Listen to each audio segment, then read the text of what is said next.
डिफ drop आपकी गाड़ी के लिए बहुत ज़रूरी है। अगर सस्पेंशन डाल रहे हो अपनी गाड़ी में तो मेक श्योर आपके पास डिफ ड्रॉप हो, क्योंकि सस्पेंशन डालने से आपकी गाड़ी पे हाइट आ जाती है। और हाइट आजकल कोई 2 इंच तक नहीं रखता। 2 इंच की लिफ्ट किट डलवाता ज़रूर है, बट उसको कहता है 3.5 इंच तक कर दो, 4 इंच तक कर दो। बंदा चाहता है मैक्सिमम हाइट। तो भाई मैक्सिमम हाइट अगर आप चाहते हो, मैं भी चाहता हूँ, तो इस तरह से डिफ ड्रॉप डलवा लेना। और डिफ ड्रॉप नॉर्मली तो क्या है, सिर्फ ये और ये ही डालते हैं बंदे, बट अगर आप कंप्लीट डिफ ड्रॉप डलवाओगे तो ये भी साथ में डलेगा। ठीक है, ये देख लेना भाई। ठीक है, यहाँ से भी एंगल सेट हो गया, फ्रंट से भी एंगल सेट हो गया, प्लस साथ में यहाँ पे रियर का अगर आपके ये पटे, मेरे तो देखो लीफ चेंज हुए थे, तो भाई इसमें मेरी हाइट थोड़ी जैसे ज़्यादा हो गई, या मुझे हाइट ज़्यादा करनी है, और या कह लो कि आपको इसका एंगल भी सेट करना है, तो इसके लिए ये चीज़ है। ठीक है, यहाँ पे ये डला है देखो। ठीक है, ये है प्रोफेंडर का। ठीक है भाई, यहाँ पे आप चेक कर सकते हो, ये ज़रूरी चीज़ें हैं कुछ।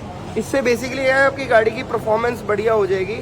परफॉर्मेंस तो बढ़िया हो जाएगी, मतलब सस्पेंशन डालोगे तो परफॉर्मेंस तो बढ़िया हो जाएगी, उस सेंस में कह रहा हूँ। नंबर 2, आपके जो एंगल है, ठीक है, डिफरेंशियल के, वो एंगल सेट हो जाएंगे। एंगल सेट हो जाएंगे तो आपका लॉस नहीं होगा। अल्टीमेटली क्या होता है, सस्पेंशन हम डाल लेते हैं, अगर हम ये कंपोनेंट्स नहीं डालते तो हमें कहीं ना कहीं रिस्क रहता है। मैं नहीं कहता कि टूट ही जाएगा, बट रिस्क कहीं ना कहीं पे रहता है। वो रिस्क से बचने के लिए ये सब भी साथ में करा लो तो बेटर है यार, क्योंकि कंप्लीट चीज़ें अगर कराओगे तो आप आंसरेबल हो। मॉडिफिकेशन वाला आंसरेबल है कि मैंने जब कंप्लीट काम करा लिया फिर क्यों दिक्कत आई। सो वो चीज़ों के लिए भी ऐसे होता है कई बार, और सस्पेंशन वगैरह बंदे ने डाल दी और बाकी का ये जो छोटे छोटे काम है ये नहीं कराए, तो बंदा कहता है सर इसमें ये नहीं था, वो नहीं था, आपने ये नहीं डाला। सो भाई पहले ही बोल दो कि भाई ये भी मेरा डाल दो, सो दैट बाद में आपको कोई तंग ना करे। सो ये चीज़ों का ध्यान रखना। बाकी अगली रील में मिलते हैं नए किसी बढ़िया ज्ञान के साथ, अच्छी अच्छी बातों के साथ।